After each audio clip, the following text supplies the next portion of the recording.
There we go. That's my sign. Good morning, everybody. I'm Gary Gonzer. I'm the president of ESCOM.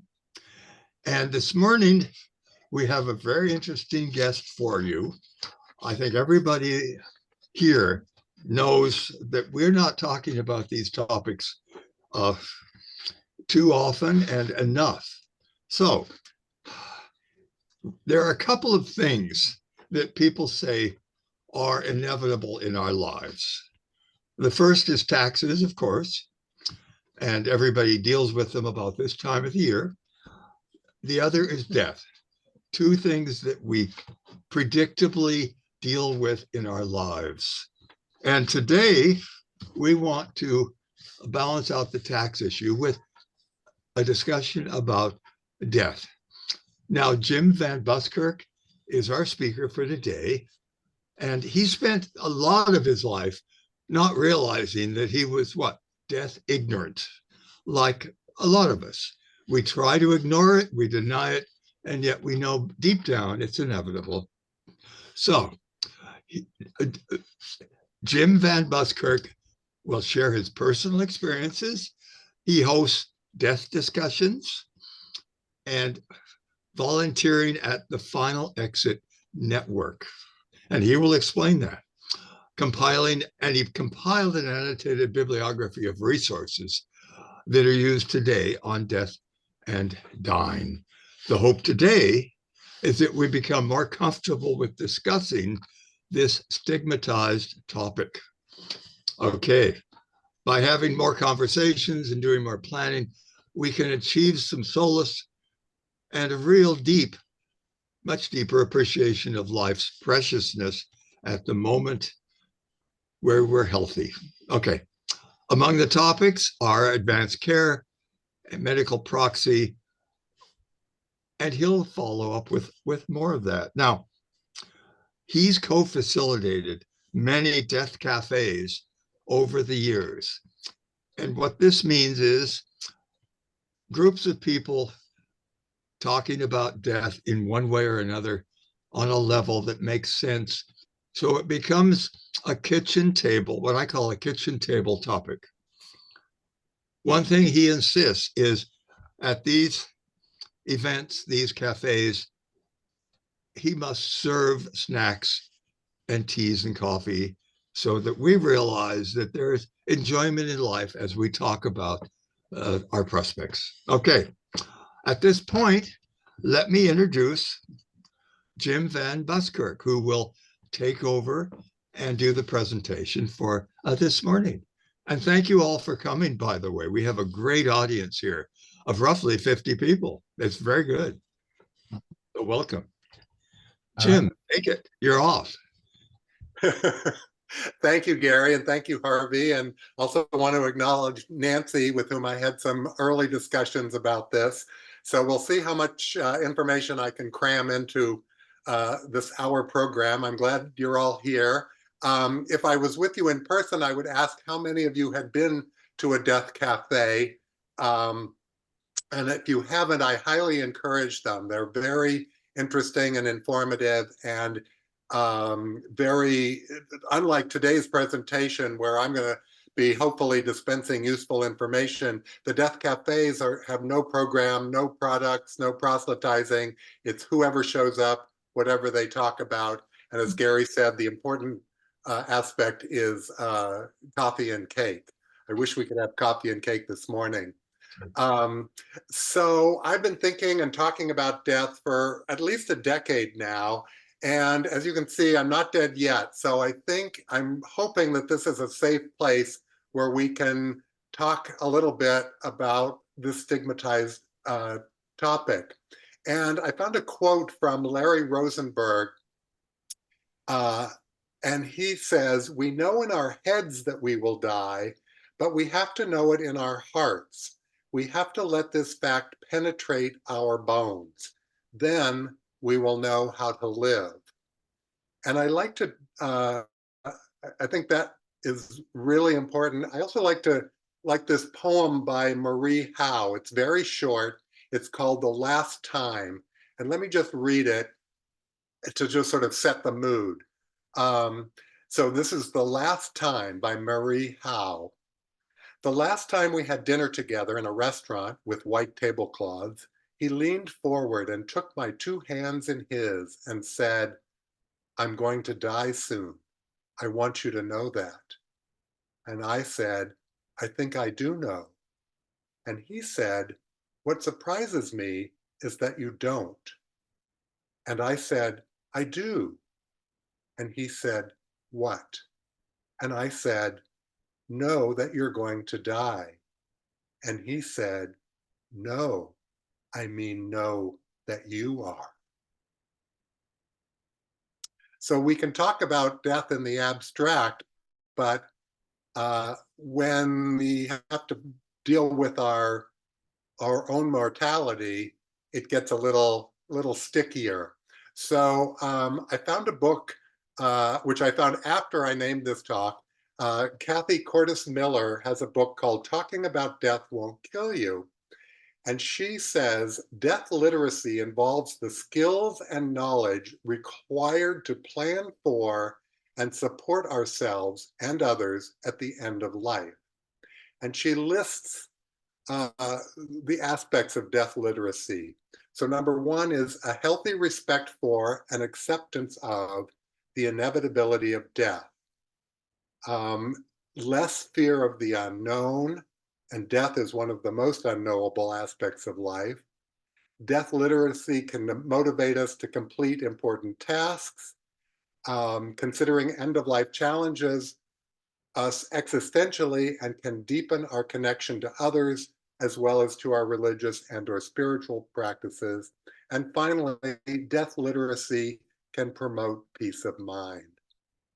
So I think a lot of us have, and I certainly have had, magical thinking.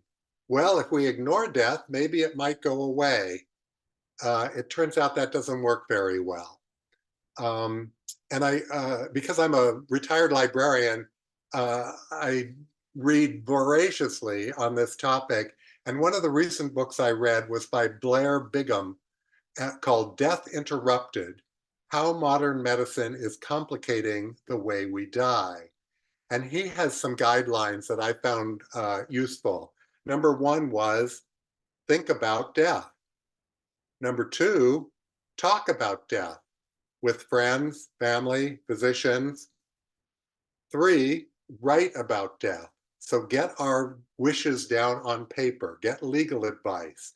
The more documentation we have in advance, the more prepared we are, the less disastrous it might be if there's an emergency. So that could include an advanced care directive, a healthcare proxy, DNR and or a POLST, a will, plans for disposition of the body, plans for memorial gathering. And finally, number four is live your life. And he says living well is easier when one has planned for one's death. So I think it's pretty simple and straightforward, but I think it's those are really important suggestions. So again, if I were with you, I would say, how many of you have an advanced care directive? And you don't have to raise your hands, but I strongly advise either putting one in place, or if you already have one in place, making sure that it represents what you want, because our situations change, our priorities shift. So I had an advanced care directive that turned out was quite old, and I needed to re-look at it. And if you don't have one, there are millions of advanced care directives, and they're 3 pages and they're 30 pages, and some are complicated and some are straightforward. The one I picked was the one put together by Kaiser Permanente, because I thought that the physicians there would be most familiar with it. Since then, I've learned that each state has its own advanced care directive, and I'll put in the chat the PDF, the link to the PDF for the Advanced Care Directive. Also, part of that process is to name a healthcare proxy. And this is really important, especially if we can't communicate our desires of what interventions we might want or not want. So it's not necessarily one's best friend or spouse or closest family member. What one needs in this role is a pit bull, someone who's going to stand up to the medical professionals whose goal is to keep us alive no matter what. So that's the reason for all of this documentation. So the healthcare proxy needs to be someone who will really be assertive on your behalf and not what they would want in a similar situation, what you want. So it requires many conversations because it's so, we think, oh, well, we're all on the same page. I wouldn't want that, or I would definitely want that. No, this is not about the healthcare proxy. This is what your instructions to that person of what you want. So I'll tell a little anecdote. So my partner is not the most assertive person in the world. And I said, I'm thinking of not naming you my healthcare proxy. And he said, I know I'm not assertive on my behalf, but I can guarantee you I will be assertive on your behalf. Well, that's what I needed to hear. And so now he's my #1 healthcare proxy. But I also have a couple of aces in the hole. My brother is a palliative care physician, recently retired, and his son is also a physician. So I have 3 strong healthcare proxies that I can list in my advanced care directive. And I urge you to give it some thought. And it's not an easy ask. If somebody asks you or you ask someone, be prepared. They may decline. This is a really important, sensitive role, and we never know when or how or if it's going to play out. So, and the advanced care directive can include, but there's also a PULSE, physician orders life-sustaining treatment, and it's the hot pink form that usually goes on the refrigerator, and it needs to be signed by the doctor and put in our records as well as on the refrigerator. However, as I like to quip, there's no guarantee that if we collapse, it's going to be on the kitchen floor. So the EMT will do anything and everything to keep us alive. They're legally required to. So again, it's important for all of these documents to be available everywhere to everyone, because we never know if and when we're going to need them. Also, there's the will, which is the legal pieces, less the medical, but more finances, estate management, different things. So everyone should absolutely have a will in place. And when Nancy and I were talking months and months ago, she said that people would be interested in the disposition of the body. So whether it's burial or cremation or composting, whether that includes organ donation. So there's lots of things to think about, and it can be really overwhelming. So I encourage you to find a calm moment and sit with yourself and not try to do everything all this afternoon, because there's lots of pieces, lots of moving parts, and it can be overwhelming.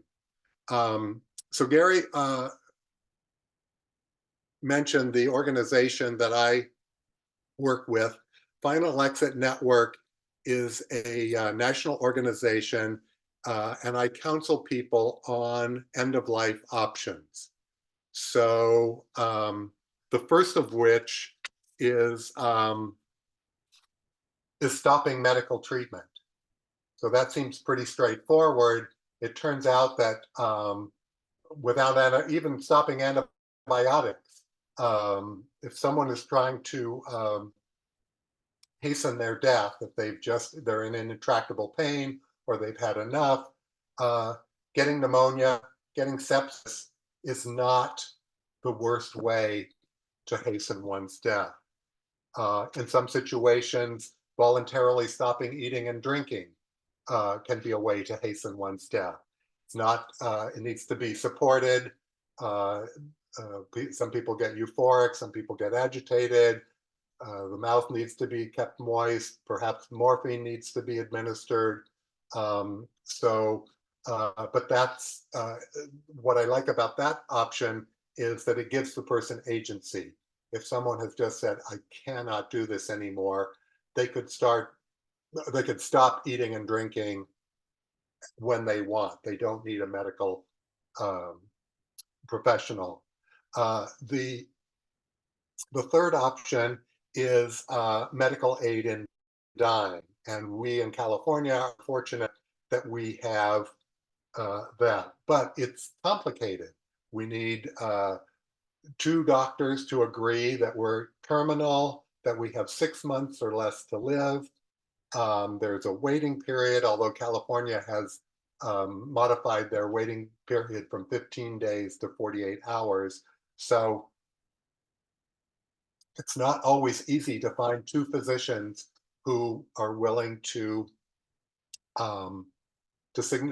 say that you are on your way out. There's an organization called the American Clinicians Academy on Medical Aid in Dying, which has a patient-to-doctor referral service. So if one is having trouble finding the physicians, they can help mitigate that. And another good resource is End of Life California. They have a lot of important documentation and material. The fourth on my list is medical aid in dying in Switzerland. So Switzerland allows non-Swiss citizens to access medical aid in dying. Well, this is really expensive. It can cost close to $20,000. But more important to my mind is when we're considering this, are we going to really have is this a viable option? Are we going to have what it takes to get ourselves and someone else to get on a plane, to get to Switzerland, to get to the clinic? So it seems like a good idea and seems like it could also get complicated. A couple of the books that I recommend to the people I counsel, there are 2. One is Final Exit 2020, which is an ebook update of Derek Humphrey's classic book, Final Exit. And there's also a book put out by Exit International called The Peaceful Pill Handbook. And it's available both in print and online. And it's a little more expensive, but I prefer the online version because it gives one videos, it updates regularly because the information is constantly changing in terms of modalities, what's available, how to get it. And then the last on my list is Final Exit Network's Exit Guide program. And so what we are volunteers spread all across the country who can work with people to explain what equipment is necessary should they be interested in hastening their death. And I can talk a little bit more about that if you're interested. So let me see if I can. Oh, and I should say that the Final Exit Network's support services are broader than the medical aid in dying. So we do not require a terminal diagnosis.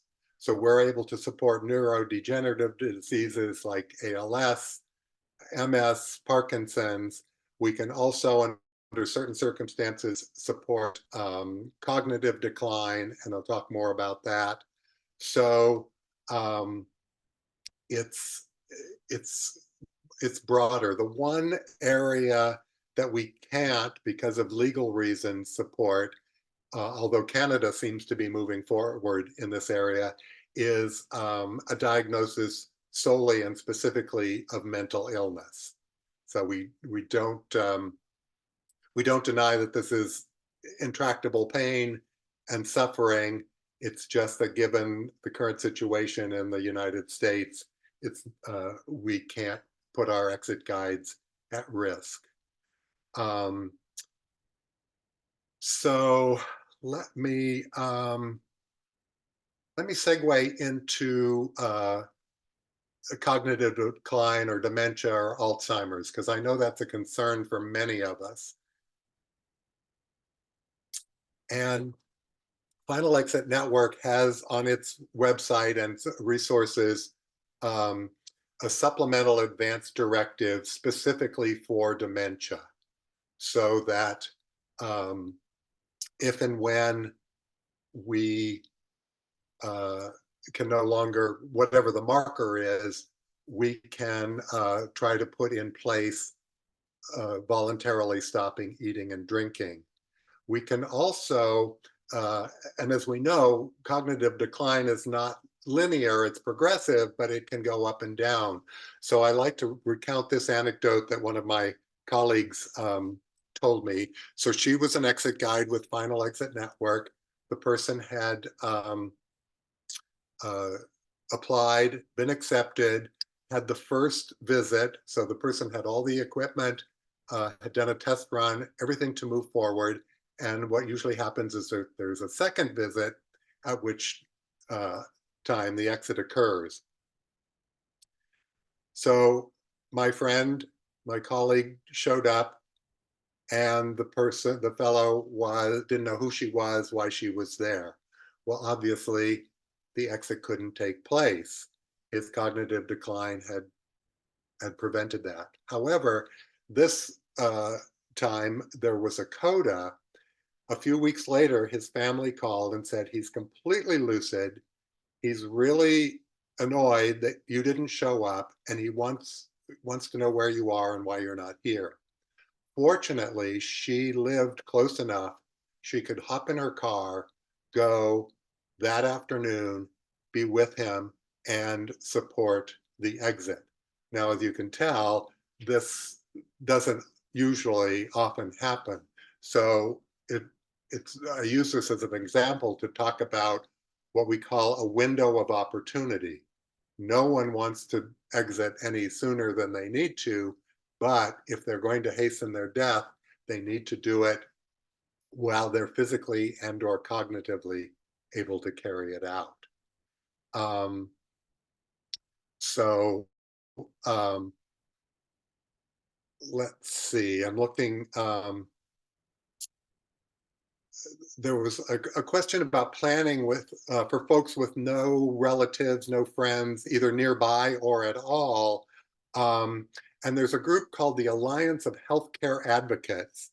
And these are professionals who will help figure out having a professional executor.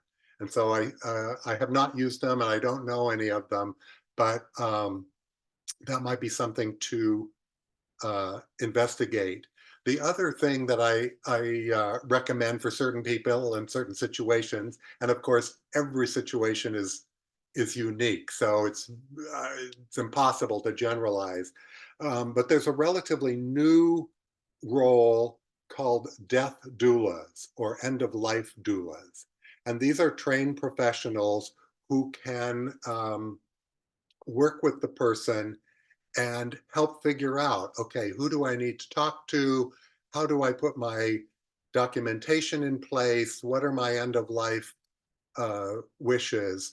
And there are two organizations. There's INELDA, which is the International End of Life Doula Association, and that's inelda.org. There's another one called NEDA, the National End of Life Doula Alliance. And so both of these list people either geographically proximate or it's sort of like finding a therapist, I would imagine. And they all seem to offer different services, charge different rates. So again, it requires some investigation on our part to see if a death doula is would be helpful. Um, let's see. I have lots of notes, and I want to make this as valuable to you. Oh, there were some questions about disposition of body, which is not really my area of expertise, but let me see if I can find my notes. So, as you're likely to know, there's cremation, and well, let me back up. So the National Funeral Directors Association did a survey, and I just pulled this off the internet, so don't quote me, but the median cost of a funeral with burial is about $9,000 plus or minus. The median cost of a funeral with viewing and cremation is about $7,000. And the typical cost for human composting ranges between 2,500 and 5,000. So if cost is the highest priority in terms of making this decision, you can see that composting is about half of burial. The other thing that I read is, I guess the jury's still out about whether cremation is, how bad it is for the environment. But I think it's safe to say that cremation is better for the environment than traditional burial, but there's also eco-friendly burial and eco-friendly cremation options. So again, it's complicated. And then there's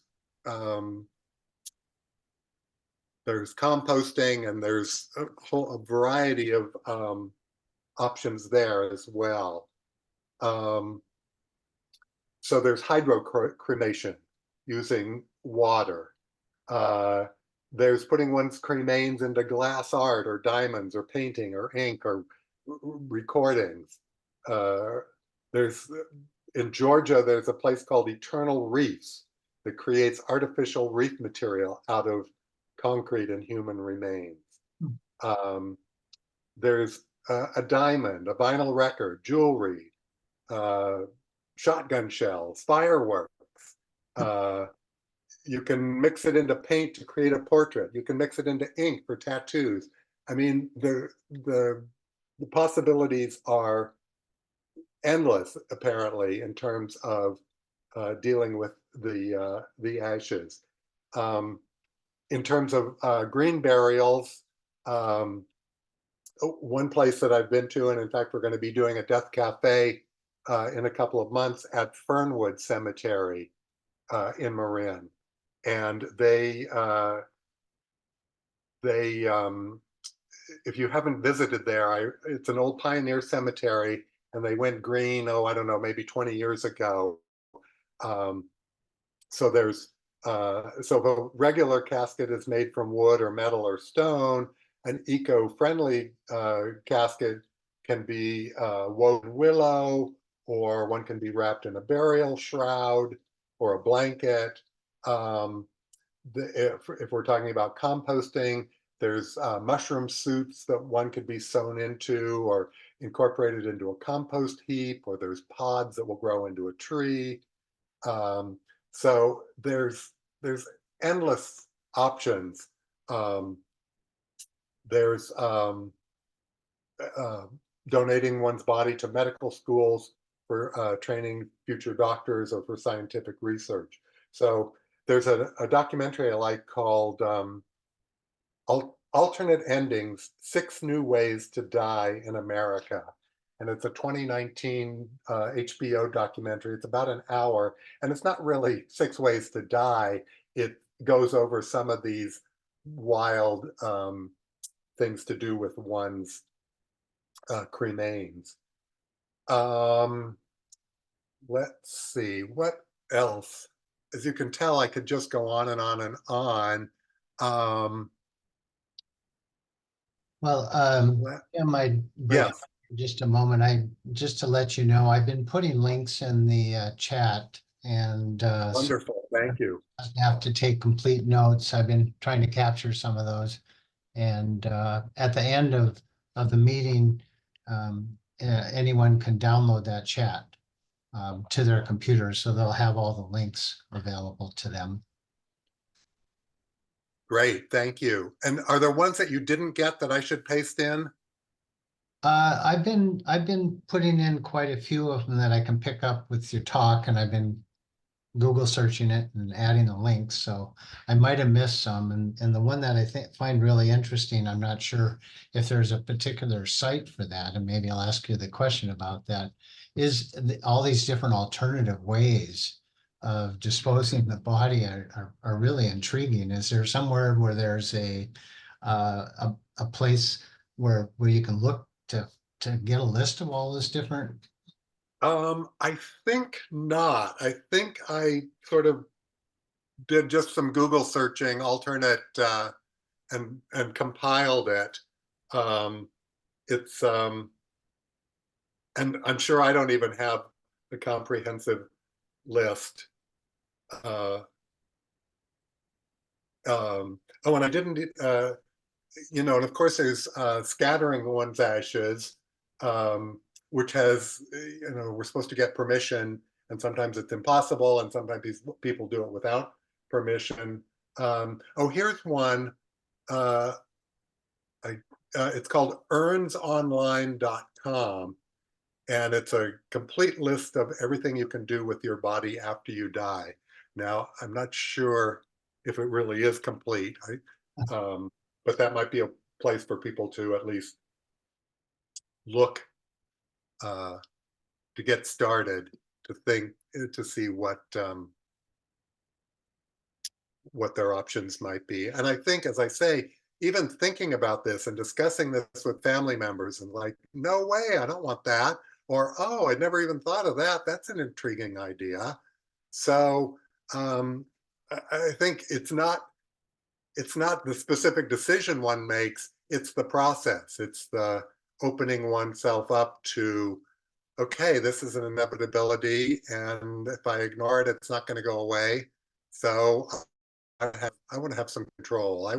I could plan my memorial service, or I can pick the music that I want played. Well, since we've sort of paused, should we go to some questions?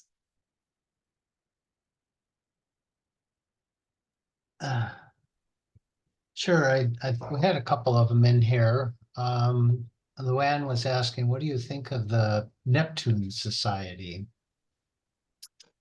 I don't, I think I purchased a niche at the San Francisco Columbarium, and I think I purchased it through the Neptune Society, but I think they changed hands. The Columbarium changed hands. So again, things shift a lot. So it would be nice to say, okay, one and done, I've done this, this, this, and this, but all our options, all our, everything keeps changing over time. So that's why I encourage us all to revisit whatever plans we put in place. Do we have documentation? Is it still valid? Do we want to redo it? Is the person we named in our will or our advanced care directive still the most viable person? So I wouldn't want to, I don't really know enough about the Neptune Society to say much. I don't know that they've been around a long time, and if somebody does research, I'd love to hear about it. Okay, Jim, I have a question for you. Okay. Now, this is from our list of questions that were asked ahead of this production. Now, Elizabeth Kubler-Ross quite famously published On Death and Dying 50 years ago. What do you think of her views now that we're 50 years later? That's a great question. And I think she did so much important work to bring death and dying into, I'll call it mainstream consciousness, that I think, at least here in America, we kind of outsourced it. We, well, let's let the funeral director deal with that. And I don't want to think about that. And I think what she did is really investigated it and made us aware of how important it was for us to know that it was going to happen and how it might happen. But at the same time, I think she, what does she have? 5 stages of the grieving process, or and I think people took them a little too literally. Like, okay, there are 5 and they go in this order. And if you can't do this one until you've done this one, and it should take this amount of time.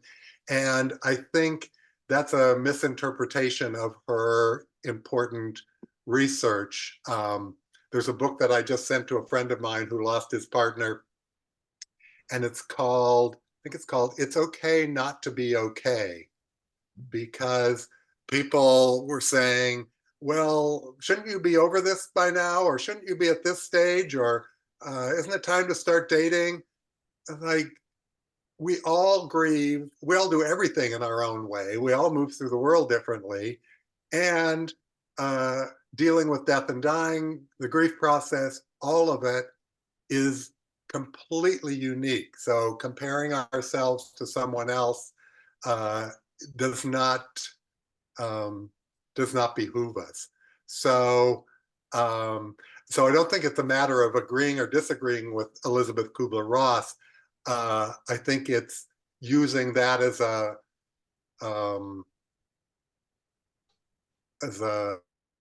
suggestions and guidance, and then realizing that we're all unique. Good, thank you. Thank you. There's a famous movie about those points, those 5 stages of dying. It's called All That Jazz. And I would really recommend that as an embodiment of her points, and done with a famous actor. I don't recall his name right now, but it's really beautiful. Okay. Also, she founded the hospice situation in America. Her work founded the hospice. What do you think of hospice as an end of life support versus hospital, for instance? Yes. Well, I think most of the people I talk to do not want to die in a hospital.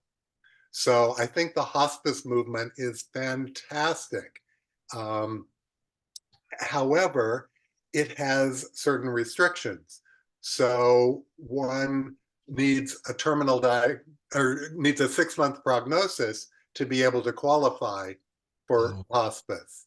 So, I've learned recently that the 6-month diagnosis or prognosis for hospice is not necessarily the same 6-month prognosis for medical aid in dying, that there's more latitude in the hospice prognosis. So, and sometimes there's in-home hospice and there's residential hospice. If some volunteering, as I do with Final Exit Network, we often recommend that people be in a hospice situation. And by the same token, we've learned that many of the faith-based hospices will not support or sanction a hastened death. So again, it's complicated. But by and large, I think hospice care is fantastic. All right, thank you. Now, on another issue, we have a documentation of what we like and want in the process of our dying is so critical. I've talked to many people at organizations where they have talked with their partner, their spouse, about what would you like to do and what are the options that I have as potentially the surviving partner or spouse to do with you and for you and with the family. There's one booklet, there's one workbook that I would really recommend. It's put out by Valley Memorial Park in Novato, and it was just updated with the latest recommendations. It's a book about a quarter of an inch that offers suggestions, and it gives you spaces so you can choose your insurance, your music, the people you want involved, all of the above. You can sit down and work with your spouse or partner directly to fill this booklet out, and it's there with your name on the front cover, so it's available to everyone in the family if something happens. So I would really recommend that for our people online here. And what's it called? How is it available? It's available at Valley Memorial Park in Novato. It's off of Atherton, and the booklet is amazing. I've updated my versions, and I'm working with my spouse to complete it because it's very important.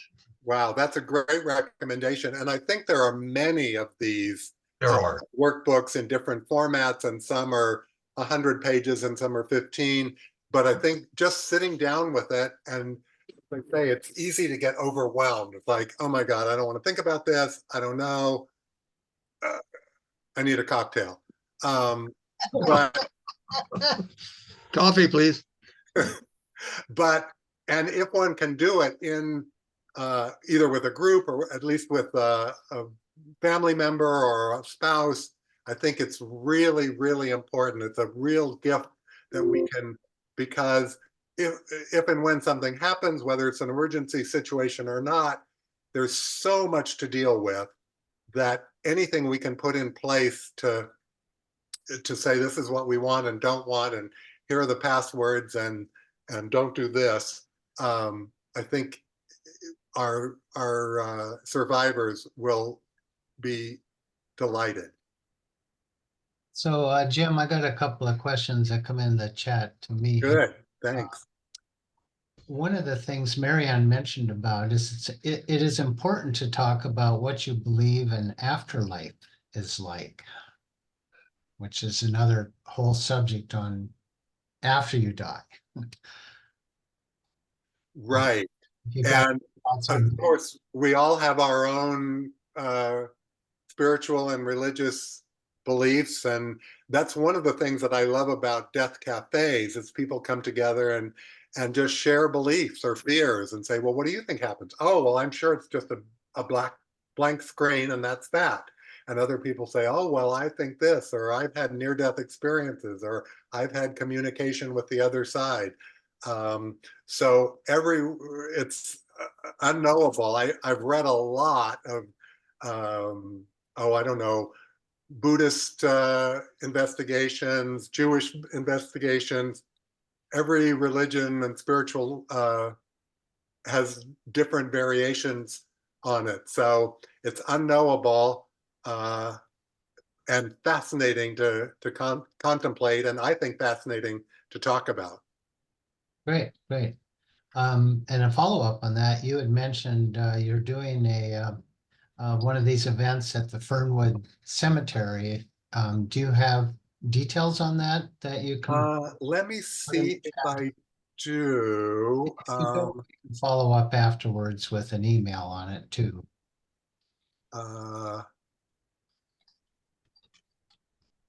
Yeah, so it's April 5th.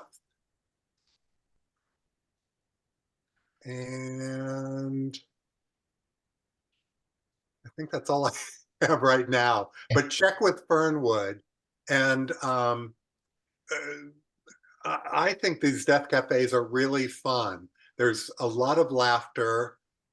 People share their stories, beliefs, fears, as I say. They're not set up specifically as a grief support group, although, a tear is shed from time to time. And people bring whatever. They bring, oh, it's the anniversary of my pet's death, or I'm dealing with my parents, or my grandmother is communicating with me from the other side. So it's whatever we bring to it. There's no agenda. And everyone is different and equally inspiring. All right. Louise St. Cyr had mentioned about don't forget trust. The costs of funerals, cremations are extremely variable in exactly the same service. She mentioned just call and ask a mortuary. Right. That's a really good point. Yeah, unfortunately, research, all of these options require some research. And many of you probably remember Jessica Mitford's classic book, The American Way of Death, which was sort of her expose of the funeral industry, where we were all being gouged for either services we didn't want or know about or need. So it's really important to pay attention and to figure out exactly what you want, and not be overcharged for it.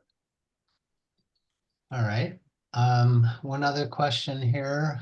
Is it possible, this is from Paul, is it possible to arrange for a whole body burial at sea in the Bay Area? I'm not talking about scattering ashes, but a more eco-friendly whole body disposal of the body. That is beyond my area of expertise. I don't know. I have a feeling it would take a lot of logistics. But that's the kind of thing, thank goodness now we have the internet, so we can do a little Google searching and figuring out, is that possible? How, by whom, where, how much does it cost? But I wouldn't want to provide misinformation. Okay, great. We also have Sherry Jacobs, who's from the Valley Memorial Park here, and so I'm going to put her email in the chat here. She just mentioned that they can contact her directly for that information. Great, wonderful. And see, that's what I love about these meetings, is that we're sharing information, sharing resources, and some of us may have thought this all the way through and have everything in place, and many of us might realize, oh wait, I didn't think about that, or I need to know this, or I need to talk to that person. So this is terrific. Great. I have a question here about organ donations. Could you talk about that process here? I think, again, it's specific to, I don't know exactly how it works. But again, one needs to do the research, has the paperwork. It depends on whether it's going to a specific institution. Some institutions have specific requirements, like you can't do this and you have to have done that. Sometimes the organ or body donation will pay for the cremation. There's so many variables that I wouldn't want to get into the weeds in that. It's really important on so many levels, but there's a lot of details to be navigated. All right, good, thank you. And the DMV, the Motor Vehicle Department, at least in California, has a question on their application and their license, so that any person involved with your passing, a person's passing, would see their license and know that you want your organs donated. And then they'll follow up on any process that may be available. Right. And I think that's what's important. So one step is to put our wishes in place and talk to the people around us, whether it's our neighbors or our friends or our family, our physicians, the DMV. Then also make sure that that documentation is readily available. If we're not able to communicate for ourselves, if there's an emergency, Because if we have a will or a trust or whatever, and nobody knows where it is, it's useless.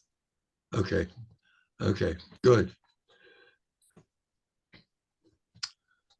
So anything else? Valley Memorial Park just put in their email address, and they said they would mail that booklet out to anyone who would like it. You don't have to drop by. So that's good.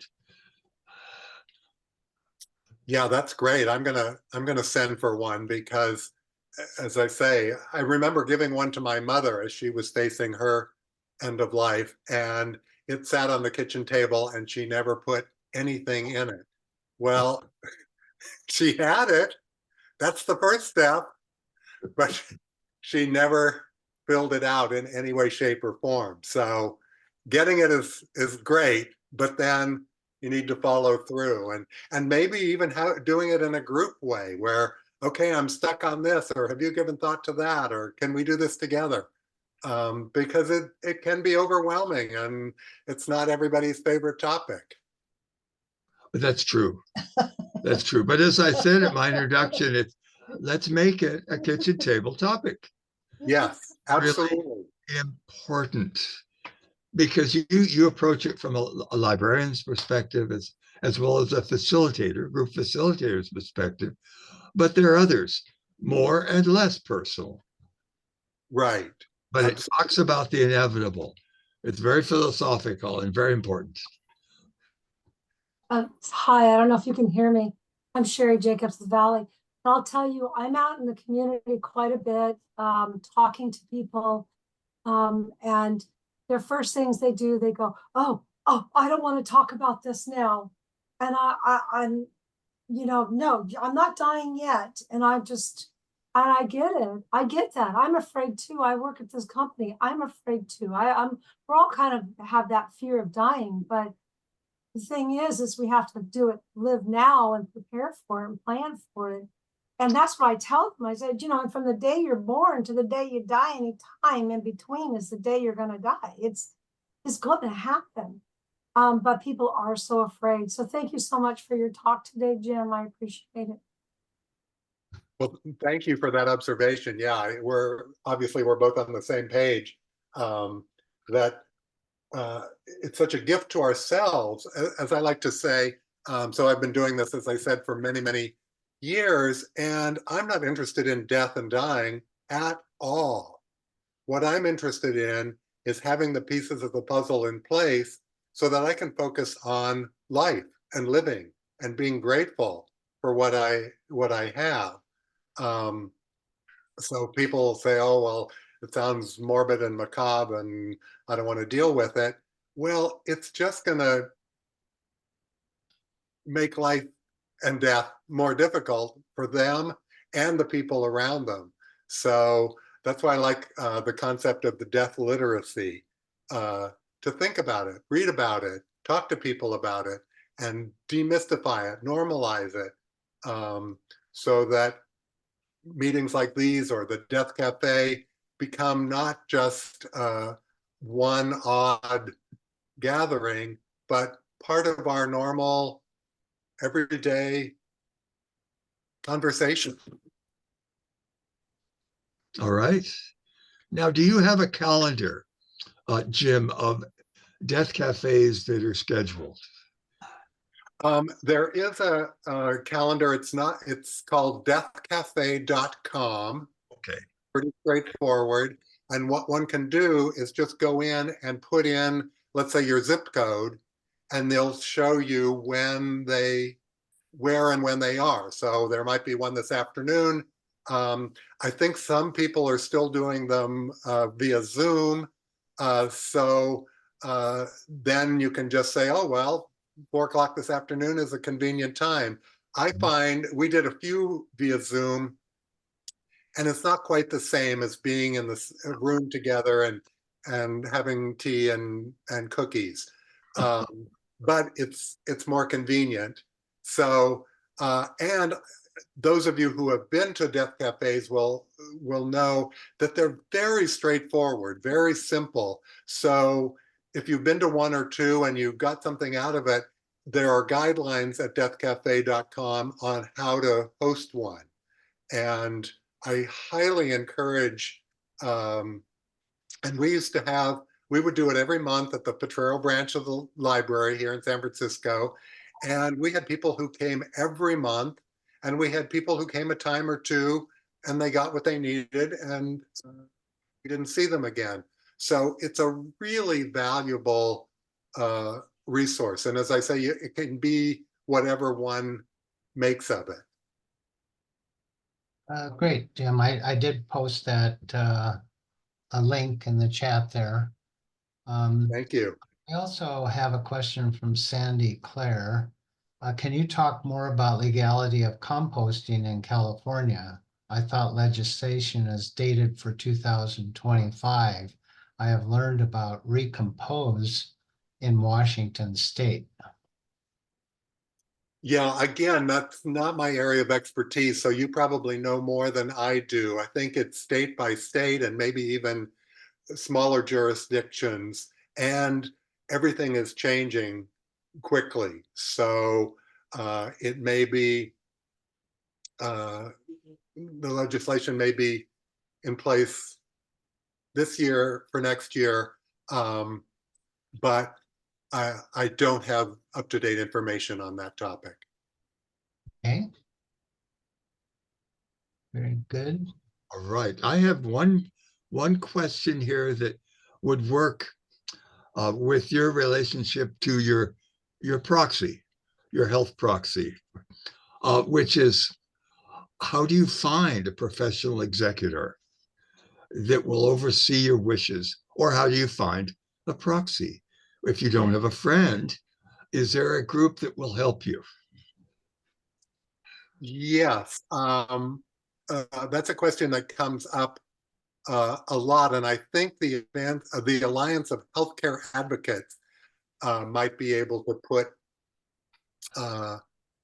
provide some direction in that arena. Also the death doulas would know about resources to point person, because as I say, every situation, every person's needs are a little bit different. So it's hard to generalize.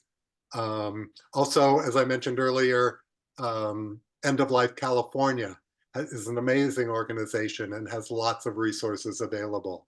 So I would reach out to them.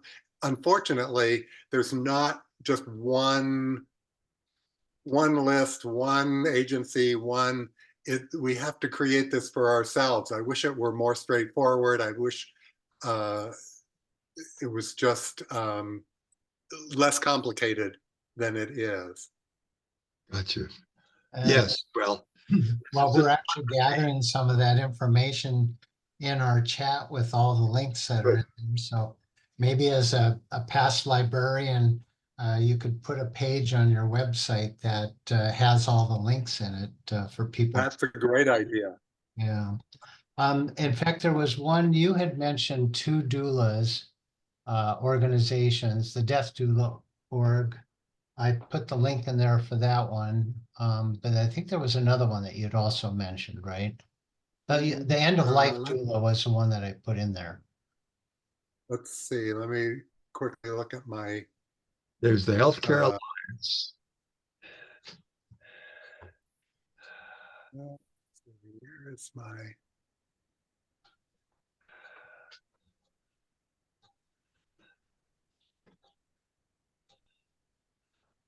Okay, hang on a second.